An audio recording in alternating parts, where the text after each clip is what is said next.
Nakatakdang maglaro si Encho Serrano, sa Abra Weavers, para sa nalalapit na MPBL Season 7. Pagkatapos umalis sa Pampanga Giant Lanterns, si Encho Serrano, na hindi na maglalaro sa Pampanga Giant Lanterns, ay nakatakdang sumali sa kaparehong koponan ng MPBL. Habang ang koponan ng Phoenix, na may hawak sa playing rights ni Encho, ay naghahanap ng isang posibleng trade para sa kanya. Sa ngayon, ay lalaro muna siya sa Abra Weavers, Northeast Division Team. Isang bagong kabanata ang malapit ng mabuksan para kay Encho, at sa kanyang bagong squad.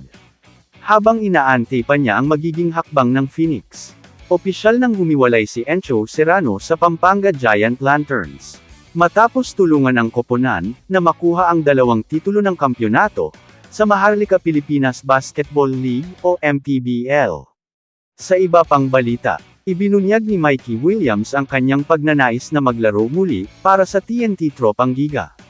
Kung mabibigyan ng pagkakataon, sa muling pagsama niya sa koponan sa unang pagkakataon, mula noong 2023, kasunod ng hindi pagkakaunawaan sa kontrata. Nais ni Mikey Williams na muling maglaro, para sa TNT.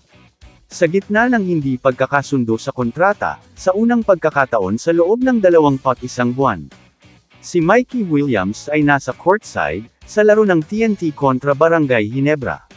Ngunit sa pagkakataong ito bilang isang manunood, napanood ng Filipino-American Guard, ang kanyang lumang koponan na TNT, na nakikipaglaban sa Ginebra noong Biyernes ng gabi sa PhilSports Arena. Si Williams ay nasa isang matagal na hindi pagkakasundo sa kontrata, sa pamunuan ng TNT, na nagpapanatili sa kanyang sideline sa PBA, mula noong November 2023.